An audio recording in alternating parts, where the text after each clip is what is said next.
Vamos a empezar, hermanos, entonando el himno Yo sé a quién he creído.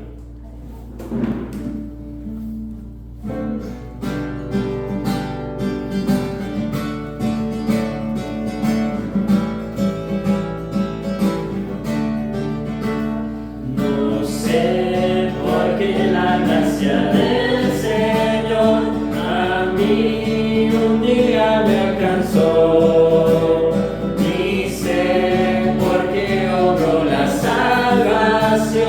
En un indigno como yo, mas yo sé a quien he creído y es poderoso para guardarme seguro hasta el día en que venga Él por mí.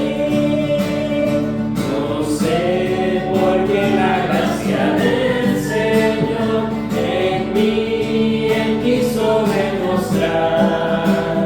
dice, porque cuando era pecador, por mí su vida vino a dar. Mas yo sé a quien he creído y es poderoso para guardarme seguro hasta el día en que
la profundidad de la gracia del Señor es algo que nunca vamos a lograr alcanzar a entender de este lado del cielo. Y yo creo que ni por la eternidad, pero podemos confiar en que el Señor nos guardará hasta el fin. El Salmo 146 es el llamado a la alabanza en esta mañana. Lo vamos a leer de manera alternada y después del saludo del Señor lo vamos a cantar. Salmo 146. Dice así: Aleluya, oh alma mía, alaba al Señor. Alabaré al Señor mientras yo viva. Cantaré alabanzas a mi Dios mientras yo exista. No confiéis en príncipes, ni en hijo de hombre en quien no hay salvación. Su espíritu exalta, él vuelve a la tierra. En ese mismo día perecen sus pensamientos. Bienaventurado aquel cuya ayuda es el Dios de Jacob, cuya esperanza está en el Señor su Dios. Que hizo los cielos y la tierra, el mar y todo lo que en ellos hay, que guarda la verdad para siempre. Que hace justicia a los oprimidos y da pan a los hambrientos. El Señor pone en libertad a los cautivos. El Señor abre los ojos a los ciegos. El Señor levanta a los caídos. El Señor ama a los justos. El Señor protege a los extranjeros, sostiene al huérfano y a la viuda, pero trastorna el camino de los impíos. Juntos, El Señor reinará para siempre. Tu Dios, oh Sión, por todas las generaciones. Aleluya. Reciban el saludo del Señor. La gracia de nuestro Señor Jesucristo, el amor de Dios y la comunión del Espíritu Santo sea con todos vosotros. Ahora cantemos el Salmo 146.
Oremos.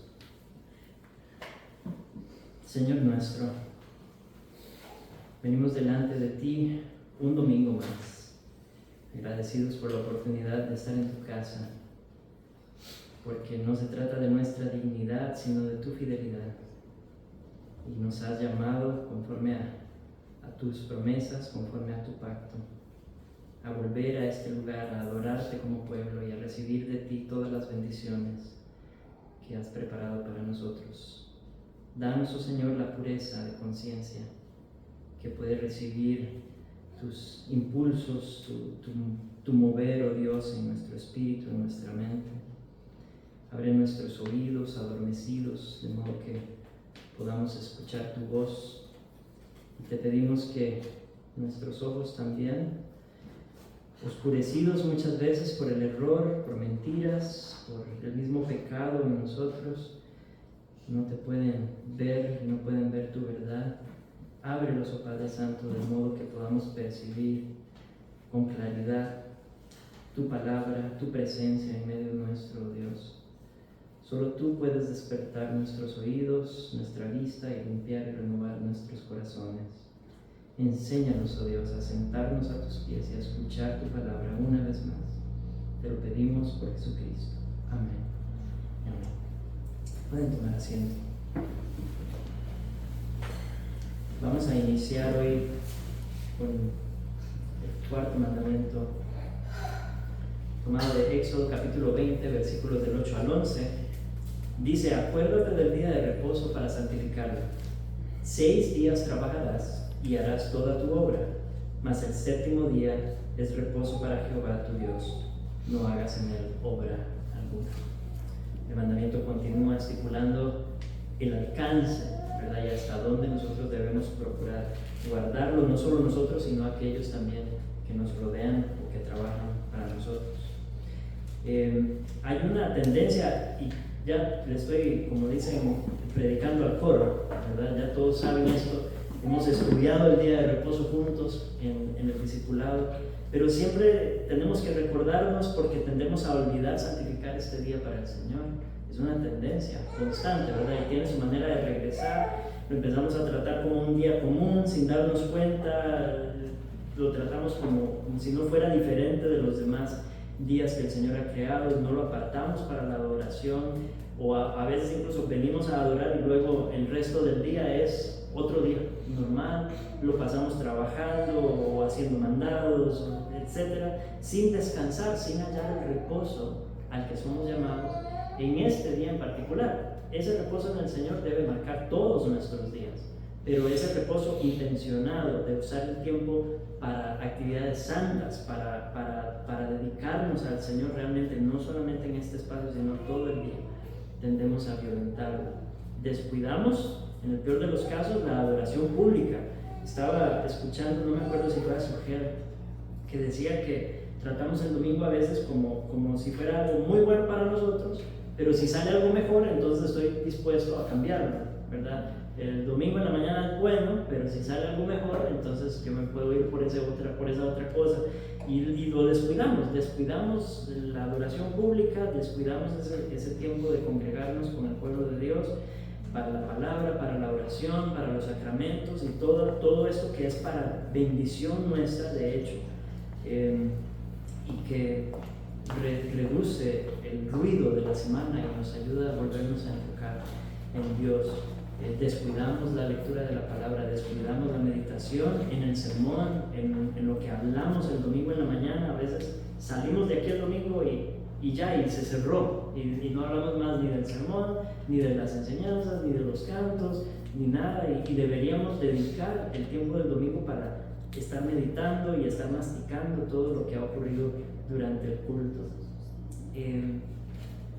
Debemos procurar no profanar el día del Señor con placeres egoístas, con trabajos terrenales. El punto es detenernos de lo cotidiano y convertirlo en un día especial, asegurarnos de guardarlo no solamente como comunidad, como iglesia, sino guardarlo como familia, ¿verdad? Cada uno después de que se van de aquí, porque debemos enseñar también a nuestros hijos a honrar este día que el Señor nos ha regalado y que ha bendecido para nuestro bien también, ¿verdad? Entonces, que nuestra casa resuene con cánticos, resuene con más enseñanza, más lectura de la palabra, más meditación, que todo lo que hagamos en este día sea realmente intencionadamente buscando reposar en el Señor. Vamos a orar para confesar si hemos sido negligentes en este mandamiento, en nuestra obediencia a este mandamiento, y si hay cualquier otro mandamiento que usted haya roto durante esta semana, cualquier pecado que quiera confesar delante del Señor. Ahora es el momento para hacerlo. Como siempre, hermanos, les recuerdo, dependemos de la gracia de Dios, dependemos del perdón que tenemos en Cristo. Y es por eso que venimos domingo a domingo a pedirle una vez más que nos perdone conforme a su infinita misericordia. Oremos. Yo voy a cerrar con una oración por ti.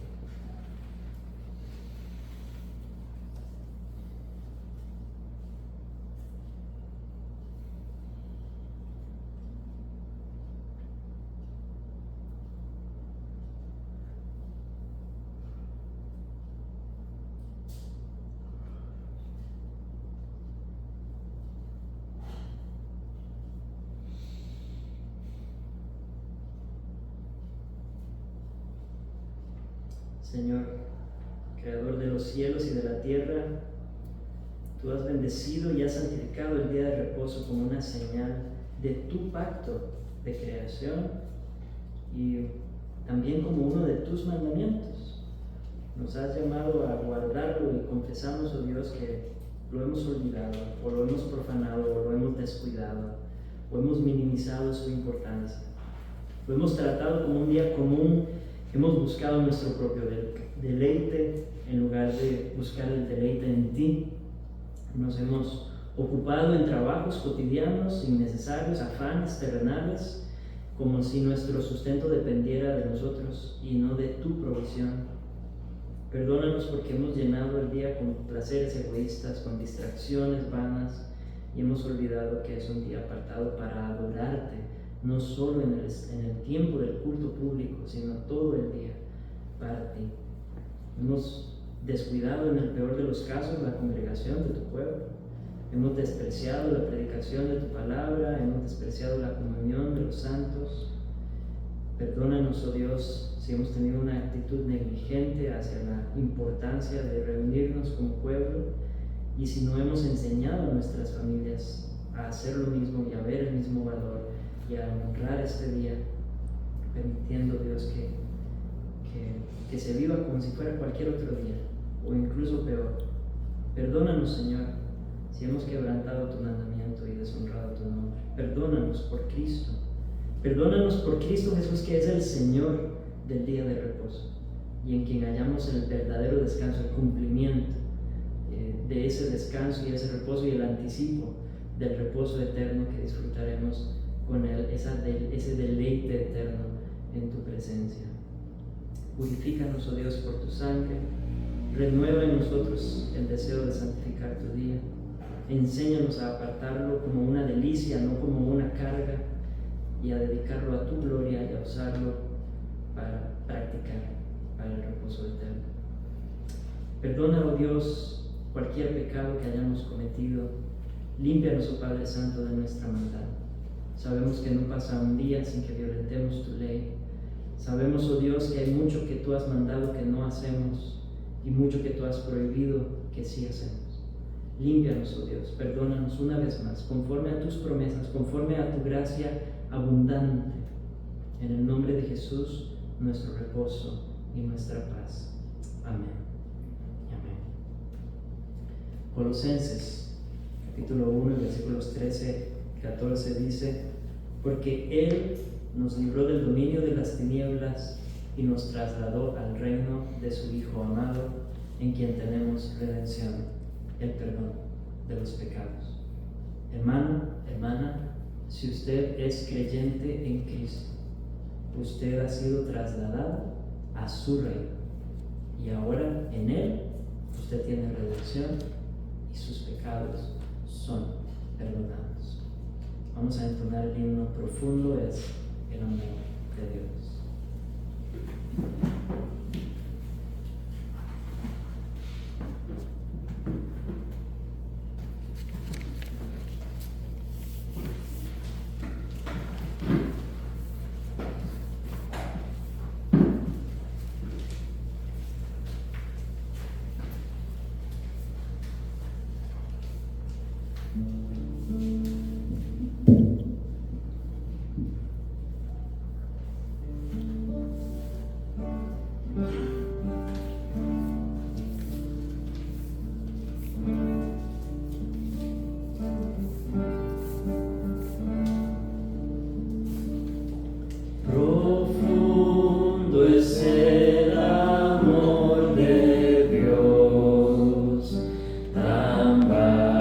soy sin medida,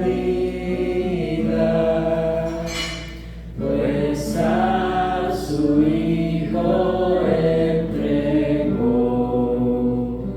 a cambio de un perdido. Qué gran dolor sobrellevó, de Dios sufrió el rechazo y las heridas sobre él son para tantos gloria.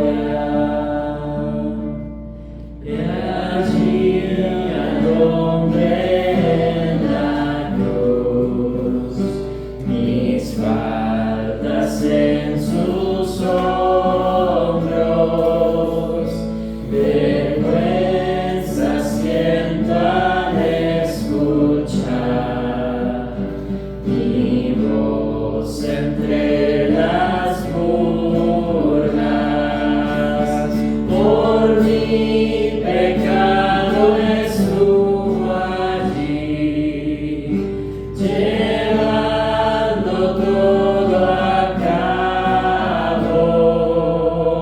Su muerte me dio vida a mí, ya todo es consumado. En nada he de gloriarme aquí, talento, fuerza o ciencia, me gloriaré solo en Jesús, pues Él venció a la muerte, porque me da de su favor. No puedo contestarlo,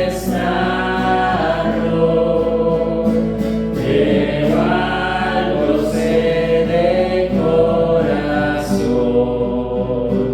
He sido rescatado, porque me da de su favor. No puedo contestarlo, pero algo sé de corazón. He sido rescatado.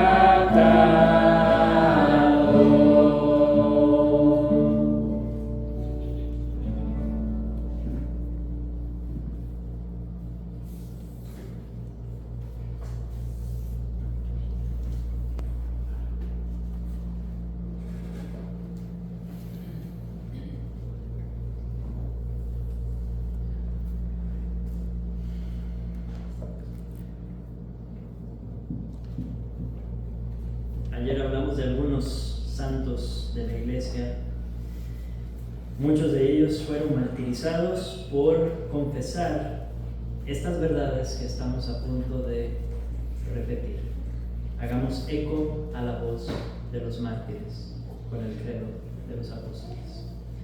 Creo en Dios Padre Todopoderoso, Creador del cielo y de la tierra, y en Jesucristo, su único Hijo, Señor nuestro, que fue concebido del Espíritu Santo, nació de la Virgen María, padeció bajo el poder de Poncio Pilato, fue crucificado, muerto y sepultado, descendió a los infiernos, al tercer día resucitó de entre los muertos, subió a los cielos, está sentado a la diestra de Dios Padre Todopoderoso. Desde allí vendrá al fin del mundo a juzgar a los vivos y a los muertos. Creo en el Espíritu Santo, la Santa Iglesia Universal, la comunión de los santos, el perdón de los pecados, la resurrección del cuerpo y la vida perdurable. Amén. Pueden sentarse, hermanos. Y les cuento que hoy vamos a dar lectura al último artículo de la Confesión de Fe de Westminster acerca del juicio final, capítulo 33, artículo 3. Dice: así como Cristo quiso que estuviésemos ciertamente persuadidos de que habrá un día de juicio, tanto para disuadir de pecar a todo ser humano como para el mayor consuelo de los piadosos en tiempos de adversidad, del mismo modo ha querido mantener ese día desconocido, para que los seres humanos dejen toda seguridad carnal y estén siempre vigilantes, porque no saben a qué hora vendrá el Señor, y para que estén siempre listos para decir: ven, Señor Jesús, ven pronto. Amén. Qué buen final a nuestra confesión de fe. A partir del próximo domingo estaremos dando lectura al Catecismo de Heidelberg y lo vamos a hacer con preguntas y respuestas, de tal manera que yo voy a leer las preguntas y ustedes van a leer las respuestas. Van a estar en el programa. Los chicos tenían un pasaje para memorizar para hoy. ¿Lo tienen? ¿No lo tienen? Sí. ¿Se animan? Ok.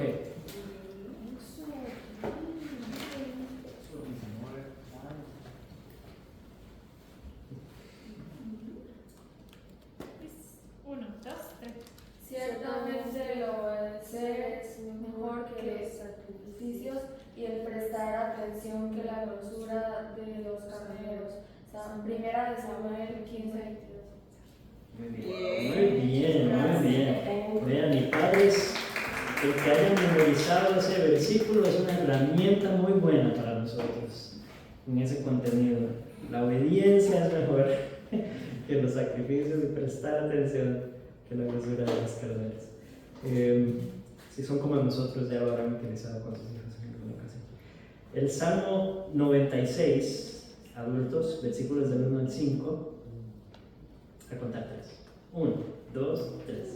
Cantad a Jehová cántico nuevo, cantad a Jehová toda la tierra, cantad a Jehová, bendecid su nombre, anunciad de día en día su salvación. Proclamad entre las naciones su gloria, en todos los pueblos sus maravillas, porque grande es Jehová y digno de suprema alabanza, temible sobre todos los dioses, porque todos los dioses de los pueblos son ídolos, pero Jehová hizo los cielos. Sonó bastante bien, bastante bien. Para la próxima semana, versículo 6. ¿No están listos? Yo no. ¿Quiénes necesitan una semana más hasta el 5? Levanten la mano. Yo sé que les dije que no los iba a chinear más, pero no lo puedo evitar. Hasta el versículo 5 está bien todavía para la próxima semana, para que se afilen. Me interesa más que se lo aprendan, la verdad, no cuando se lo aprendan, porque se lo aprendan. Vamos a pasar a la oración congregacional, hermanos. Así que peticiones y alabanzas que quieran compartir, este es el momento. Yo quisiera que estemos orando por mi hija Idi, que está ahí tocadilla. No está muy grave, pero esas gripecillas ahí molestas con congestión y fiebres que van y vienen. Y encima de eso, ya ustedes saben cómo somos o cómo soy. Al momentito usualmente caigo yo. Hasta ahorita solo tengo un poquito de picazón de garganta, pero nada más, esperamos que no pase a más. Entonces estén orando por la salud de nuestra familia. También quisiera que sigamos orando por la reunión de músicos que el próximo sábado tenemos, para que el Señor bendiga ese espacio y continúe haciendo lo que sea que está haciendo, que yo todavía no lo entiendo bien, pero Él sabrá qué es lo que está haciendo con este grupo. Y damos gracias por Runner, por haber sido el amigo entre amigos, ahí, ¿verdad? El vínculo que logró reunir a este grupo.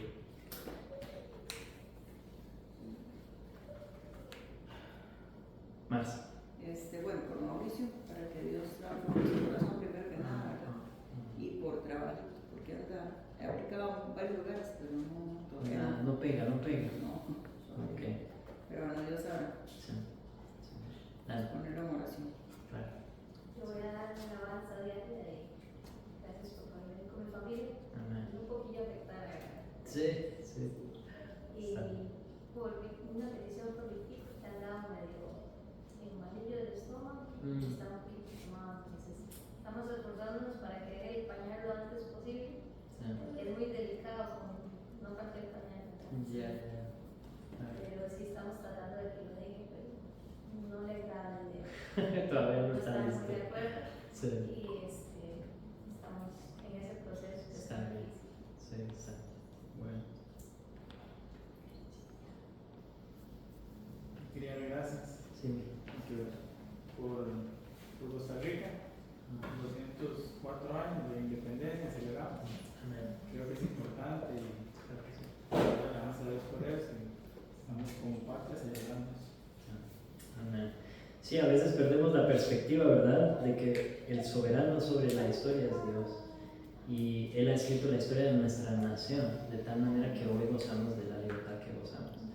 Y pues la pregunta es, ¿qué debe hacer la iglesia en este contexto? ¿Cómo glorifica al Señor de la historia en este momento de la historia? Pero definitivamente es una gran bendición vivir en nuestro país.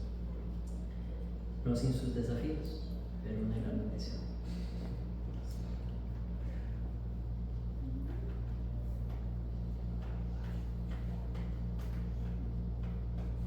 Muy bien, hermanos. Si no hay más peticiones ni alabanzas, vamos a elevar una oración por todo esto al Señor.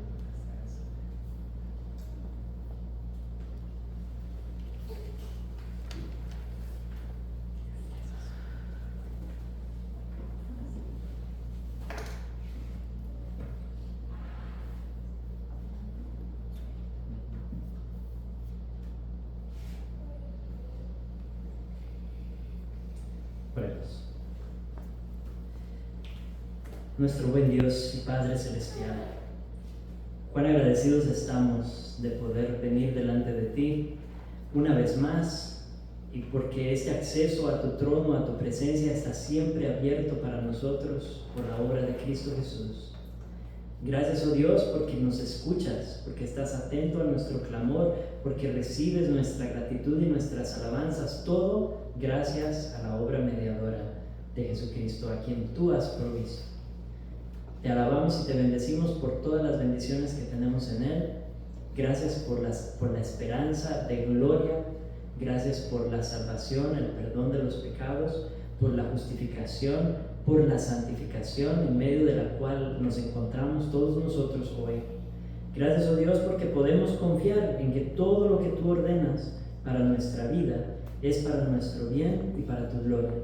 Y descansamos en la seguridad de que no estamos en brazos antojadizos o caprichosos, sino que todo lo que tú haces es sabio, es bueno, es perfecto, es justo y es exactamente lo que nosotros necesitamos y lo que llevará la gloria a tu nombre.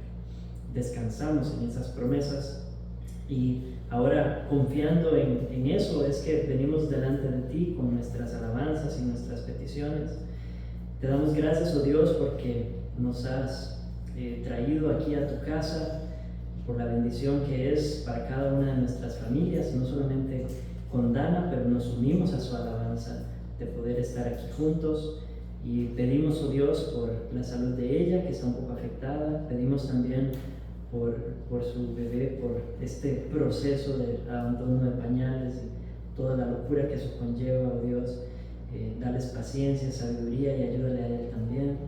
Te pedimos por la salud de Iri, oh Dios, por esta gripe que la está aquejando, y te pedimos que guardes a toda la familia de contagiarse.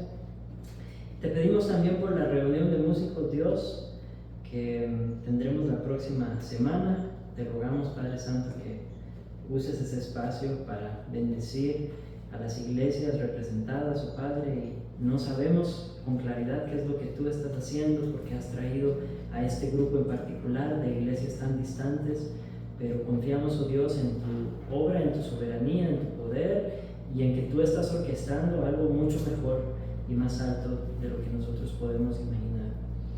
Queremos darte gracias por nuestra nación también. Gracias porque vivimos en un país independiente. Gracias por la posibilidad, oh Dios, de nacer y crecer en este país. Y sabemos, oh Padre Santo, que hay muchos desafíos en cuanto a la fe, muchas ideologías que se han metido, muchos peligros, oh Dios, de mentiras y falsedad a nuestro alrededor, pero te damos gracias porque como iglesia tenemos libertad para adorarte y queremos, oh Padre Santo, que nos guíes también como iglesia para poder cumplir nuestro papel en esta nación, proclamando y reclamando el señorío de Cristo sobre todas las áreas de la vida y teniendo influencia, oh Dios, en una cultura que se aleja cada vez más de ti. Ayúdanos, oh Padre Santo, a hacer luz y sal en medio de este mundo, en medio de nuestro país en particular. Te pedimos por Mauri también, oh Dios, y su búsqueda de trabajo. Ayúdale a conseguir un trabajo digno y adecuado conforme a sus dones y capacidades. Y sobre todo nos unimos a la petición de Marce por su corazón. Rogamos, oh Padre Santo, que esas verdades que él ha escuchado en la iglesia, que ha escuchado de su madre, que ha escuchado de sus hermanas, calen en lo profundo de su corazón y que tú las despiertes, las avives, se las recuerdes, oh Dios, y que no lo dejes estar tranquilo mientras no esté bien contigo. Concédele, oh Dios, la salvación por tu gracia. Lo mismo pedimos para nuestros familiares y amigos que no te conocen. Cada uno de nosotros lleva una carga por diferentes personas, oh Dios, en nuestras vidas, que sabemos, oh Padre, que si muriesen hoy, su destino sería el infierno. Ayúdanos, oh Padre, a proclamar con valentía tu evangelio, a compartir por amor a los perdidos y con compasión la verdad del evangelio de tu Hijo Jesucristo, la realidad de que solo en Él hay salvación, de que solo en Él hay esperanza. Y mueve los corazones, oh Padre, de los que nos oigan conforme a tu propósito.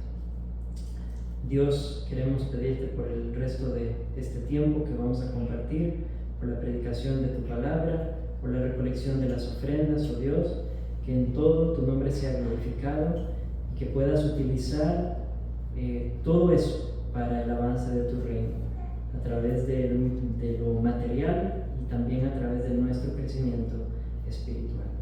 En el nombre de Jesús oramos. Amén.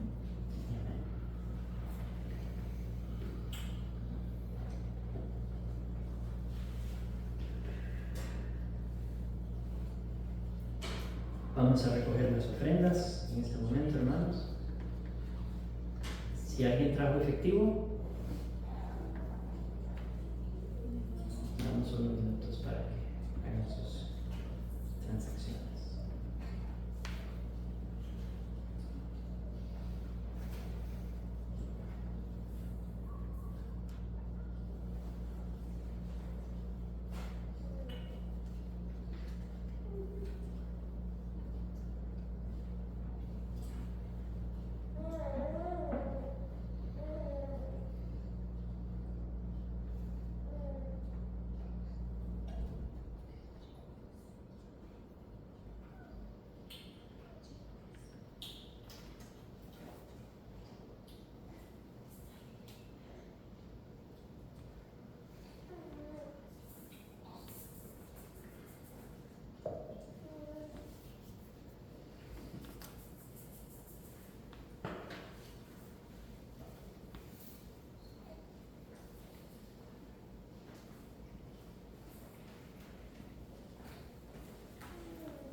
En preparación para el sermón de esta mañana, vamos a ponernos de pie, vamos a entonar el himno Todas las promesas.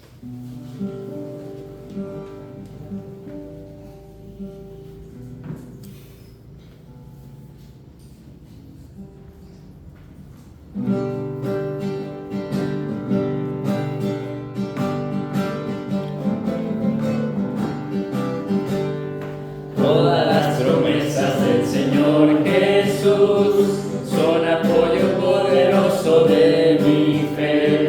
Mientras luche aquí buscando yo su luz,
que el Señor Jesús ha dado, grandes, fieles, en ellas para siempre confiaré.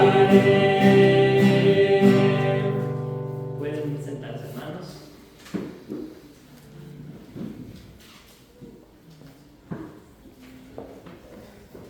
Los pactos están llenos de promesas. Creo que era oportuno entonar este himno, dados los temas que estamos estudiando en estos días.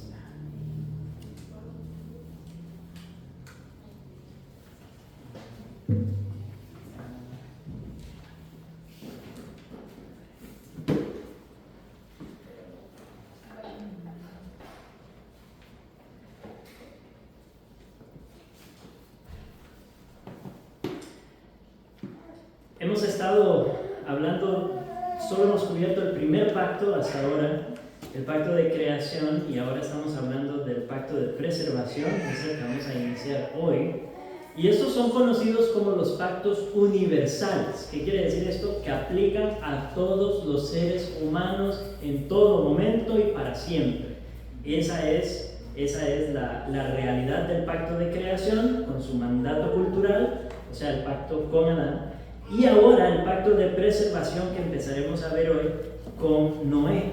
En ambos casos, estos pactos son vinculantes y aplican a toda la raza humana. Pero hoy no vamos a entrar de lleno al pacto de preservación, sino que vamos a ver el contexto que nos da el mismo libro de Génesis para ese pacto. Y ese contexto se encuentra en Génesis capítulo 6, versículos del 1 al 8. Este es como el preámbulo, la introducción antes de Noé específicamente. Y dice así: aconteció que cuando comenzaron los hombres a multiplicarse sobre la faz de la tierra y les nacieron hijas, que viendo los hijos de Dios que las hijas de los hombres eran hermosas, tomaron para sí mujeres, escogiendo entre todas. Y dijo Jehová: no contenderá mi espíritu con el hombre para siempre, porque ciertamente él es carne, mas serán sus días 120 años. Había gigantes en la tierra en aquellos días, y también después que se llegaron los hijos de Dios a las hijas de los hombres y les engendraron hijos. Estos fueron los valientes que desde la antigüedad fueron varones de renombre.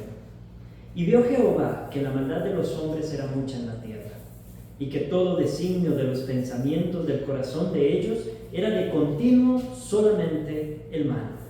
Y se arrepintió Jehová de haber hecho hombre en la tierra, y le dolió en su corazón.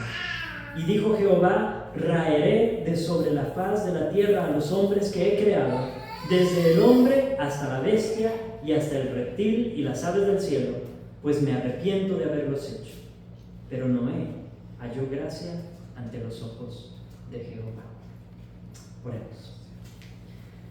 Padre, venimos de nuevo ante tu palabra, confiados, oh Dios, de que en ella encontramos todo lo que necesitamos, sabiendo, Padre, que tú en ella nos enseñas todo lo que tú has dictado necesario para nuestra vida y piedad. Sabemos, oh Dios, que cada palabra de este libro es inspirada por ti y por lo tanto tiene un origen milagroso, espiritual, divino, al cual nosotros no podríamos alcanzar. Y sabemos, oh Dios, que nuestro entendimiento no da para poder comprender las verdades profundas, exquisitas de tu palabra.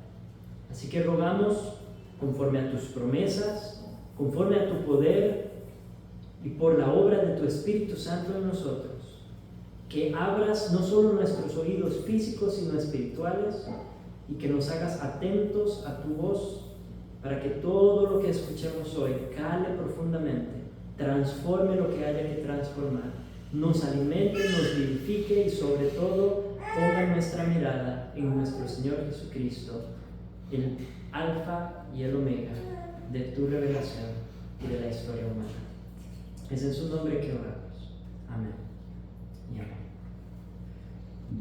Antes de empezar a desmenuzar este pasaje, hay que entender algo que es clave, muy importante, y es que estamos en un contexto desde Génesis capítulo 3, donde Dios maldijo a la serpiente y le dijo que habría enemistad entre su simiente y la simiente de la mujer. Desde ese punto existen dos grupos de personas, dos linajes, dos líneas que Dios estableció, entre las cuales Dios mismo fue el que estableció la enemistad. En Génesis 4 y 5, que no los estuvimos estudiando, vemos el surgimiento del linaje de Set, un hijo de Adán y Eva, y el linaje de Caín, el que asesinó a Abel.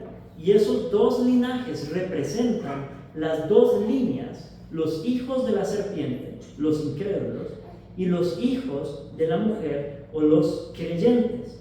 Es en la línea de Set donde se encuentra el linaje de la promesa, que conforme vayamos avanzando va a llegar hasta la persona de Cristo mismo. Estos son los guardadores del pacto, el pueblo en medio de los cuales se transfirió o se comunicó la promesa del pacto de Dios. Un grupo pequeño. Si ustedes observan la genealogía de Noé, van a notar que son unos cuantos nombres nada más, en comparación 10, 11 nombres, en comparación con toda la descendencia de Caín, que fue muy numerosa. El linaje de la fe, entonces, ese grupo pequeño de guardadores del pacto, es lo que llamamos un remanente. Y el Señor siempre ha trabajado a través de un remanente. Por lo tanto, cuando leemos acerca de los hijos de Dios y las hijas de los hombres, debemos entender que los hijos de Dios se refiere a esa línea de Set, los descendientes de la línea de la promesa. Y las hijas de los hombres son la línea de Caín, los incrédulos, los quebrantadores del pacto. Con esto en mente, arrancamos. Aconteció que cuando comenzaron los hombres a multiplicarse sobre la faz de la tierra y les nacieron hijas, de nuevo recordemos, los hombres se están multiplicando, es la línea de Caín a la que se refiere. Se están multiplicando sobre la tierra, un eco del mandato cultural, ¿verdad? Están multiplicándose. Dios había llamado a toda la humanidad a multiplicarse, a llenar la tierra, a sojuzgarla. Eso es lo que está ocurriendo. Se están multiplicando sobre la faz de la tierra, están teniendo hijos e hijas. Específicamente nos menciona Moisés que tuvieron hijas, y esto es importante porque viene a continuación. Estas hijas, viendo los hijos de Dios, ¿quiénes son los hijos de Dios? La línea de Set, los hijos de la promesa. ¿Quiénes son? Los guardadores del pacto. Los hijos de Dios vieron que las hijas de los hombres eran hermosas y tomaron para sí mujeres, escogiendo entre todas. Entonces, la línea de Set ve que las hijas de los hombres eran hermosas, haciendo un eco a la caída, a la tentación en el huerto. Vieron que eran agradables a la vista, ¿verdad? Los deseos de los ojos, un eco de la caída, el fruto agradable a la vista. Ahora son los hijos de Set los que ven a estas mujeres hermosas, atractivas, se fijan en la belleza externa, la vista reemplaza la fe y toman para sí mujeres, escogiendo entre ellas. ¿Qué es lo que está ocurriendo? Se están casando con incrédulos. Los creyentes se están casando con hijas de incrédulos. Mi respeto al orden de Dios, posiblemente poligamia parece dar a entender que tomaron para sí mujeres, escogiendo de entre todas, podría significar más de una mujer para cada uno. El punto es que hay un desorden, no sabemos si las tomaron por la fuerza tampoco, o si fue con consentimiento. En fin, lo que sí es fijo y lo que sí está claro es que hay deseos desordenados. Vieron a las mujeres hermosas y las tomaron por esposas para sí, sin tomar en cuenta si creían o no, si eran adoradoras o no del Dios verdadero. Y empieza el primer ejemplo en las escrituras del sincretismo. El primer ejemplo donde se da una integración o una asimilación de la cultura circundante dentro de la línea de la promesa, dentro del pueblo de la promesa. Y se mezclan prácticas, y se mezclan creencias, y resulta un sistema nuevo que no es ni una cosa ni la otra. Una mezcla entre la verdadera religión y el paganismo de la época.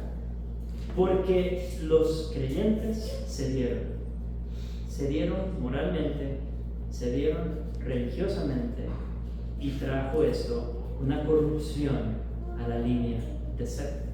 Una corrupción profunda que abarcó a muchos dentro de la línea de Set, de tal manera que más adelante leemos que solo queda uno con su familia de los descendientes de Set que ha conservado la promesa, que ha conservado el pacto. La línea de Set se corrompe.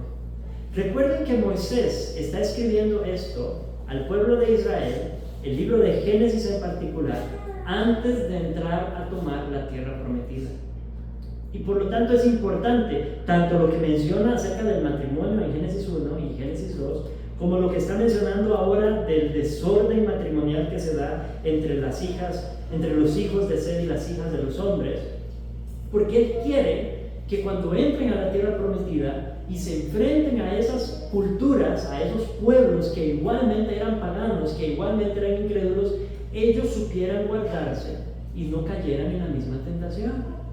Porque había la posibilidad de que dentro de la tierra prometida fuesen tentados por mujeres incrédulas, fuesen tentados por los dioses que esas mujeres adoraban. Y efectivamente eso termina ocurriendo. Efectivamente, dentro del pueblo de Israel toleran la presencia de incrédulas y de sus dioses, o de incrédulos y de sus dioses, y se da un sincretismo gradual que termina siendo ruina, una piedra en el zapato para el pueblo de Israel. Pero Moisés, con eso en mente, es que les está escribiendo esto, y sigue siendo hoy una tentación para la iglesia, una tentación que pasamos por alto con mucha facilidad. Muy sencillamente celebramos cuando un hijo o una hija ha encontrado un novio, ha encontrado pareja, y no nos importa si son o no creyentes, y eso debería ser lo más importante. Como hijos del pacto, como pueblo del pacto, debemos guardar la fidelidad al pacto. Y hermanos, la desobediencia siempre acarrea maldición, siempre. No hay casos, o por lo menos no conozco yo personalmente, casos de éxito en el que un creyente se haya casado, se haya unido con un incrédulo y haya logrado ganar para Cristo. Es muy diferente cuando se casan incrédulos y uno de ellos se convierte. Pero cuando en desobediencia un hijo de Dios se une con un incrédulo, con una incrédula, no termina bien. No termina bien. Estoy seguro de que hay casos contrarios, estoy seguro de que existen. Yo personalmente no conozco ninguno, y me temo que si los hay, evidentemente son la excepción por la gracia de Dios, pero no debemos contar con ella. Así que padres, pongámonos serios en esto, instruyendo a nuestros hijos. Y muchachos, muchachas, ustedes también, lo primero que deben buscar en un novio, una novia, una pareja, es que sea creyente en el Señor. Eso es lo primero y lo más importante. Ante todo este desorden, tenemos al Dios del pacto, que se presenta en el versículo 3 y dice: no contenderá mi espíritu con el hombre para siempre, porque ciertamente él es carne, mas serán sus días 120 años. El Dios del pacto habla.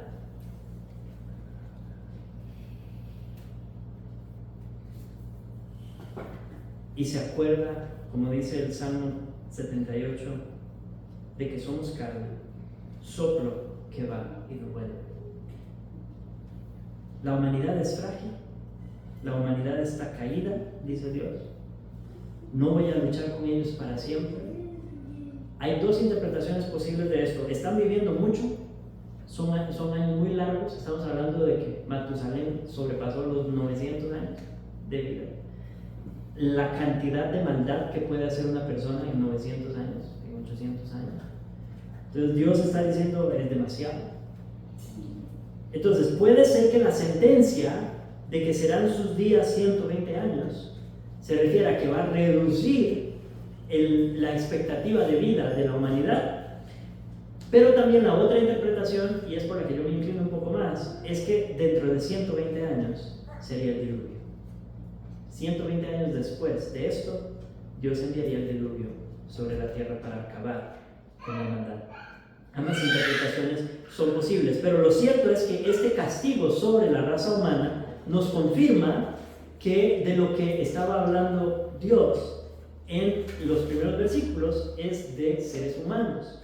¿Por qué? Porque hay una interpretación por ahí que dice que fueron los hijos de Dios, eran ángeles que se casaron con hijas de los hombres. Primero, eso suena a mitología. Cualquiera que lee las escrituras puede entender que eso no es algo muy aterrizado dentro de la historia de la revelación de Dios. Pero además de eso, ¿por qué castigaría Dios a los hombres por una falta de los ángeles? No tendría sentido. Pero son hombres, son los hijos de Seth los que han caído, los que se unieron con las hijas de Caín. Y por lo tanto Dios dice, es demasiada la maldad en la tierra, es demasiada la maldad de los hombres, voy a refrenarla. Pero si estamos interpretándolo como que es el tiempo que Dios estableció antes del diluvio, esto también nos habla de la paciencia de Dios. Porque Dios no fue que los fulminó de una vez, sino que les está dando 120 años de espacio. Es como una cuenta regresiva, ¿verdad? Y luego a Moisés se lo anuncia, a Noé se lo anuncia y le dice que va a venir el diluvio. Y en 1 de Pedro 3:20 se nos dice que los que en ese tiempo desobedecieron, cuando una vez esperaba la paciencia de Dios en los días de Noé, mientras se preparaba el arca en la cual pocas personas, es decir 8, fueron salvadas por agua. La paciencia de Dios estuvo activa este tiempo. Si hubiese habido alguno que se hubiese arrepentido, si hubiese habido alguno que escuchara la predicación de Noé, se habría salvado junto con Noé, habría entrado en el arca junto con Noé. Pero lo que prevaleció fue la desobediencia, la incredulidad, al punto de que aún con 120 años de tiempo, solo se salvaron 8 personas. Los versículos 4 y 5, el versículo 4 específicamente, perdón, dice, es como un paréntesis de Moisés, como una nota al pie, para decirle al pueblo de Israel, esto era lo que había en ese entonces, y para que ustedes entiendan, israelitas, había gigantes en la tierra en aquellos días, y también después que se llegaron los hijos de Dios a las hijas de los hombres, y les engendraron hijos. Entonces, noten otra mitología aquí, que dice que cuando las hijas de los hombres y los hijos de Dios se unieron fue que surgieron los gigantes. Eso no es lo que dice el pasaje. El pasaje dice, había gigantes en la tierra en aquellos días, y también después de que se llegaron los hijos de Dios a las hijas de los hombres. Había gigantes antes y había gigantes después. Luego dice que les engendraron hijos, ¿verdad? Y luego dice, estos, no los hijos, sino los gigantes. Está hablando de los gigantes. Estos fueron los valientes que desde la antigüedad fueron varones de renombre. Entonces ya había gigantes en ese entonces y hubo gigantes después. ¿Y por qué es esto importante? Porque ustedes recordarán que el pueblo de Israel, antes de entrar a la tierra prometida, cuando enviaron los espías, hubo un tipo de personas en particular que se encontraron: gigantes. Entonces es como una manera de Moisés de decirles, había gigantes en aquel entonces, fueron arrasados con el diluvio. ¿Y habrá gigantes ahora en la tierra prometida? Todo está bajo mi control, tranquilos, ¿verdad? Es una manera de decirles, yo sigo siendo el Dios soberano, que estoy en control de todo. No hay alguien tan poderoso, tan grande, no hay un gigante tan fuerte que pueda salir librado de lo que yo estoy a punto de hacer ahora en la tierra de Canaán. Ellos debieron haber leído eso entre líneas. Los Nefilim, ese es el término que se traduce como gigantes, y no es el mejor término, no es el más atinado. Puede referirse a una grandeza de estatura, tanto como a una grandeza de renombre o de logros o de poder. Entonces, no necesariamente que eran grandes de estatura. Y de hecho, la manera en que lo plantea Génesis no nos habla de estatura. Está diciendo que eran guerreros de renombre, hombres poderosos. Los valientes, ¿verdad? De aquella época. Eso es a lo que se refiere. No ha hablado de grandes de estatura. Los de números, sí. Ahí sí se dice que eran grandes en estatura y que nosotros, decían los israelitas, nosotros somos como langostas, ¿verdad? A la par de ellos. Pero el punto es que estos hombres, estos Nefilim, la palabra Nefilim puede venir de Nafal, que significa caer. Entonces, una traducción posible es los caídos, o tiene relación con la caída, pero no la caída en pecado en sí, sino que eran grandes soldados que cayeron en batalla, esa es una posibilidad, o porque la gente caía delante de ellos por ser tan poderosos y tan fuertes. Cualquiera de las dos interpretaciones es viable. El punto es que existían antes y existían después de esto que está narrando Moisés. Es un marcador de tiempo para el lector, eso es lo que está haciendo Moisés, como una nota al tiempo. Había gigantes en ese momento, hay gigantes todavía hoy. Había gigantes cuando los hijos de Set se unieron a las hijas de Caín, y después de eso también había gigantes. Estos fueron los valientes, los poderosos, los fuertes, y les hablaba de que no es solamente estatura, sino fuerza y poder político o militar. De hecho, la misma palabra se utiliza en Daniel 11:3, donde dice: se levantará luego un rey valiente. Ese término valiente es el mismo término, el cual dominará con gran poder y hará su voluntad. Entonces, estos valientes, poderosos, fuertes, posiblemente ocupaban lugares de gobierno, posiblemente eran reyes o emperadores o dictadores, ¿verdad?, de su época. Y en Isaías 9:6, un pasaje muy conocido, se nos habla de otro valiente, pero la palabra se traduce diferente. Cuando dice que un niño nos es nacido, hijo nos es dado, y el principado sobre su hombro, y se llamará su nombre admirable, consejero, Dios fuerte. Ese término Dios fuerte es el mismo término valiente que se utiliza aquí en este pasaje: Padre eterno, príncipe de paz. Entonces tiene que ver con realeza, tiene que ver con gobierno, tiene que ver con poder político, tiene que ver con ese renombre, esa fama. Eran conocidos, eran exaltados, y hay un aire de vanagloria también en estos personajes de renombre, estos personajes famosos. Su identidad, muy probablemente príncipes tiranos como Lamec. Les invito a leer Génesis capítulos 4 y 5, donde aparece la historia de Lamec, el primer emperador totalitario y déspota, ¿verdad? Y yo creo que estos valientes príncipes tiranos siguen esa misma clase reinante de Lamec. Cierran la nota al pie. Moisés termina su comentario y continúa en el versículo 5: y vio Jehová que la maldad de los hombres era mucha en la tierra, y que todo designio de los pensamientos del corazón de ellos era de continuo solamente el mal. El Dios de pacto vio. Los hijos de Set vieron a las hijas de los hombres, pero las vieron solamente externamente, y vieron su apariencia externa y su belleza. Pero aquí Dios ve para evaluar. Dios ve como juez, no la apariencia externa, sino el corazón. Él ve a los hombres, Él ve a todos los habitantes de la tierra y dicta una verdad. ¿Qué fue lo que vio Dios? Depravación total. La maldad de los hombres era mucha en la tierra. Había corrupción, había perversidad. El género humano se había multiplicado y abundaba con esa reproducción humana. Se reprodujo el pecado también, y formas nuevas de cometer pecado. Adán, el primer hombre, y todos sus descendientes llevan esta corrupción interna, que es de la que Dios está hablando aquí, el pecado original. Todos, sin excepción, sobre la tierra.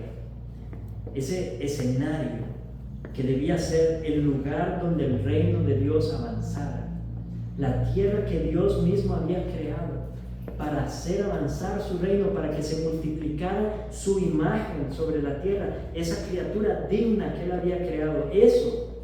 Ese lugar se había convertido en un escenario de pecado, de maldad, de perversidad, de corrupción. y todo designio de los pensamientos del corazón de ellos era de continuo solamente el mal. Si usted necesita recordar un versículo para probar la depravación total del hombre, es Génesis 6, 5.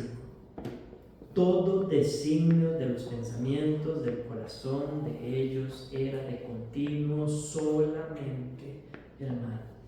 Toda intención, toda inclinación, todo deseo, toda motivación, todo anhelo, toda idea, todo razonamiento, todo propósito, todo lo que ocurría en lo más profundo del corazón o de la mente era maldad. El centro de su voluntad, el centro de sus pensamientos, el centro de sus emociones, de sus afectos, todo estaba dañado. Era todo el tiempo, sin parar, día tras día, una persistencia inquebrantable en el pecado, sin tropezar, sin detenerse. No está hablando de que caían en pecado de repente, no está hablando de que vivían para pecar. Todo lo que hacían era pecar, todo lo que deseaban era pecar, una inclinación continua e inevitable a pecar solamente, dice, solamente, exclusivamente el mal.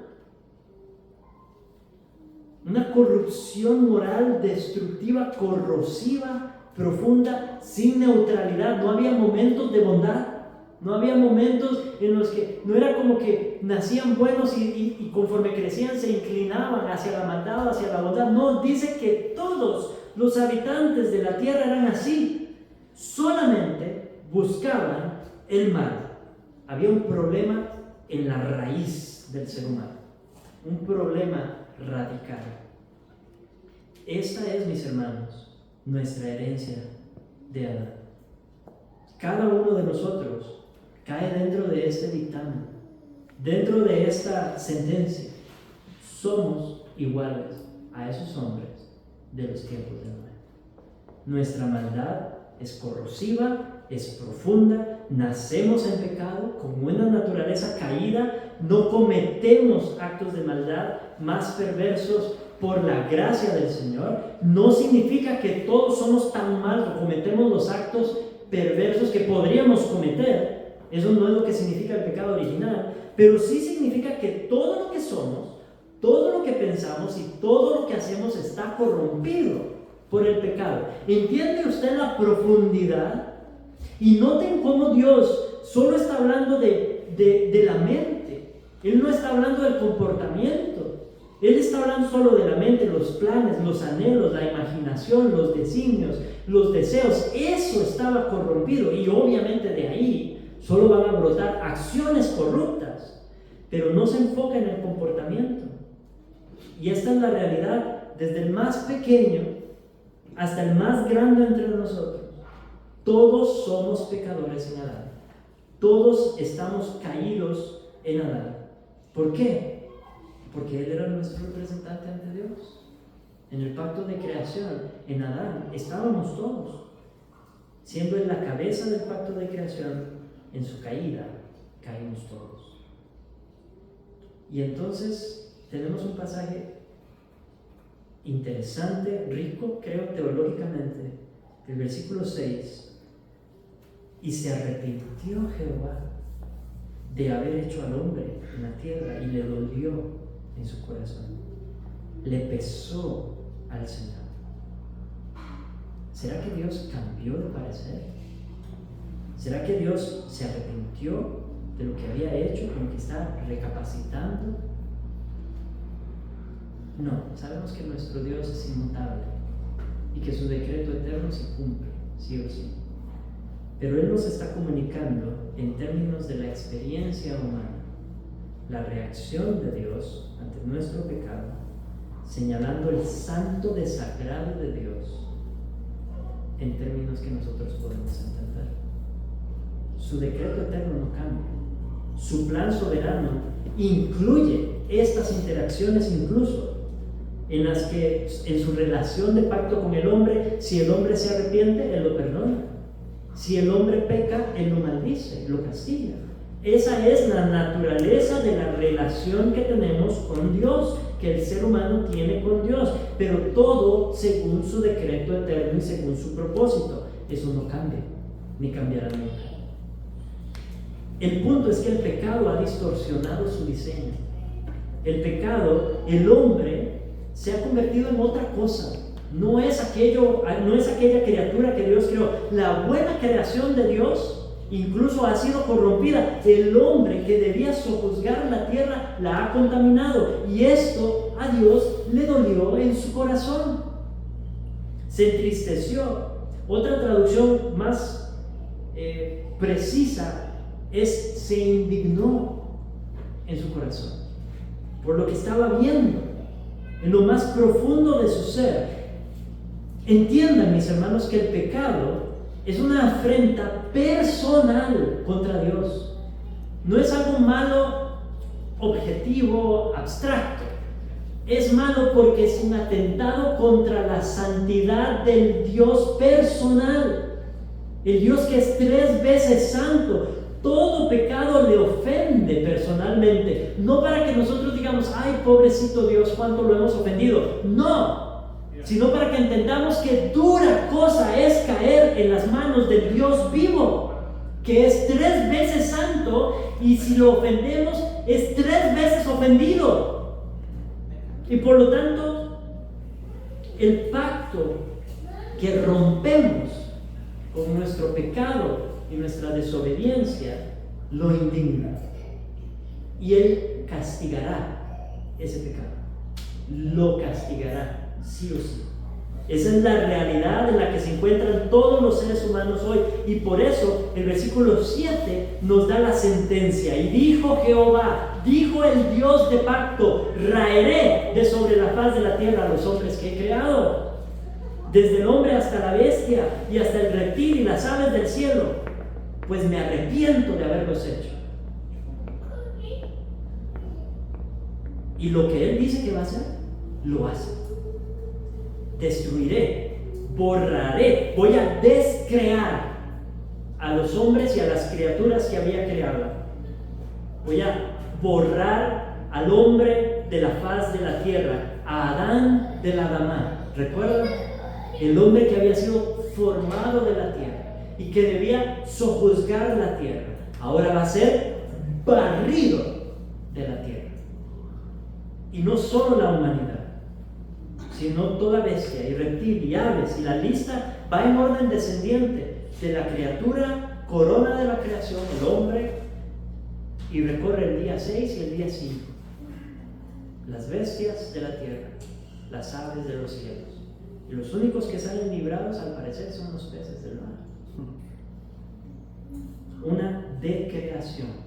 Dios está a punto de descrear lo que había creado, deshacer lo que había hecho. La creación comparte el destino del hombre. Me arrepiento, dice. Es el mismo sentido, es una expresión de indignación de Dios ante la corrupción del pecado que ha visto ahora sobre la tierra. Pero, y este es un pero maravilloso, un pero hermoso, pero Noé halló gracia ante los ojos de Jehová. Un versículo muy breve, realmente, en contra de todo lo que hemos venido viendo ante el anuncio definitivo, fulminante e irreversible del versículo 7. Noé, el remanente, aquel al que Dios preserva por su gracia. Y de hecho vamos a notar que este Noé debía ser preservado, porque él es parte del linaje de Jesucristo. Si ustedes leen la genealogía de Lucas, capítulo 3, versículo 36, menciona a Noé directamente entre los antepasados de Jesús. Dios va a preservar a Noé, porque Dios ha prometido la venida del Mesías. Dios ha prometido que vendría uno que le daría el golpe final a la serpiente, y ese uno es descendiente de Noé. Entonces preserva a Noé, y Noé halló gracia no ganó gracia, no merecía gracia. Dice que halló gracia ante Jehová, casi por accidente. Se dio cuenta de que había recibido de Dios un favor que no merecía. Y al recibirla, la aprendió por experiencia. Y esa es la historia a la que nos vamos a adentrar a partir del próximo domingo. Una historia de la gracia de Dios en la vida de un hombre y su familia. Él halló esa gracia ante los ojos del Dios de pacto. Es así como Dios trata con el pecado. En estos dos versículos tenemos los dos extremos de cómo Dios lidia con el pecado.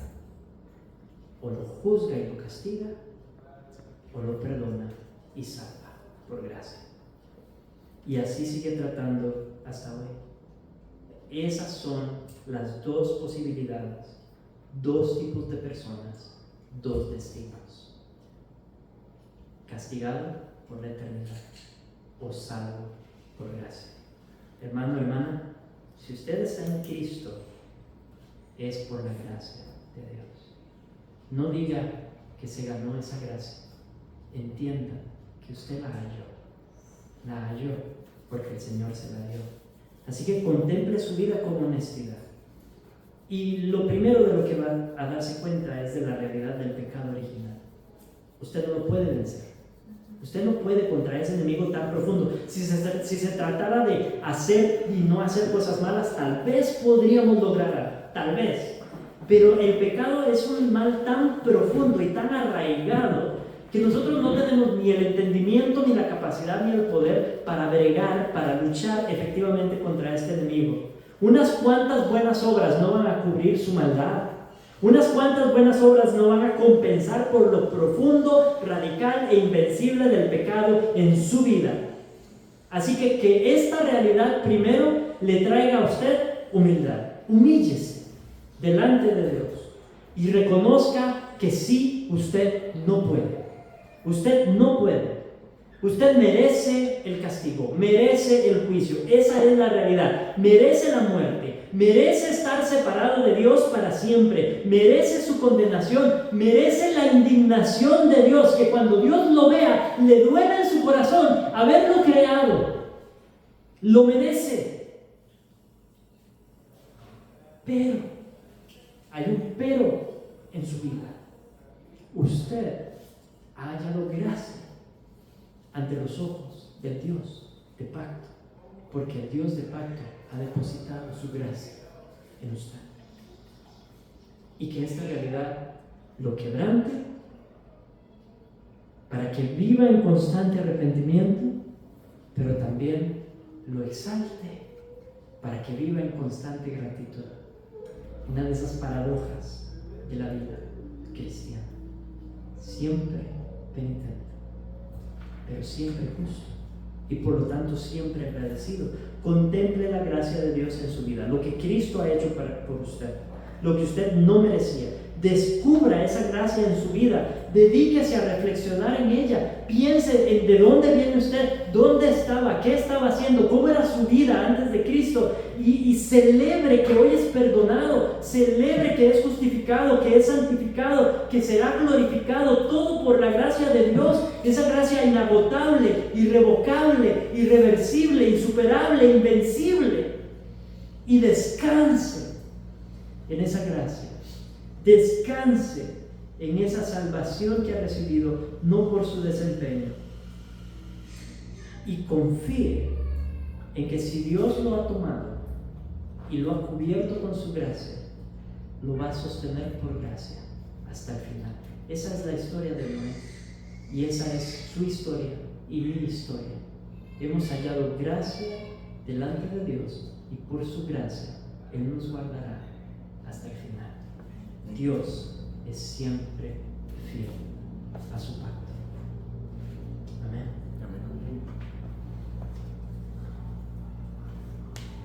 Hay un himno que es un favorito mío y es grande su fidelidad. Me pareció muy adecuado cantar en esta mañana.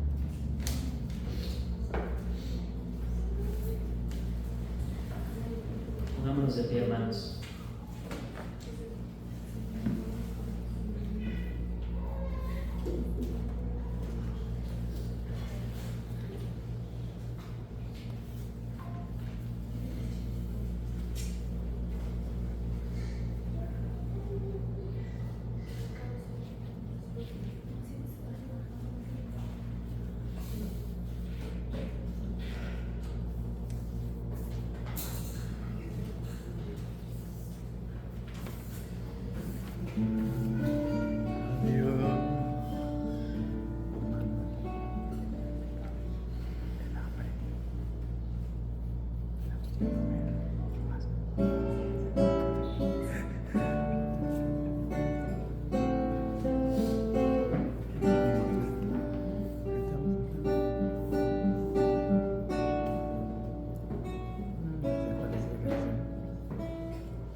Se ha tratado siempre, se trata hoy y se tratará por la eternidad de la fidelidad de Dios a su pacto y a sus promesas.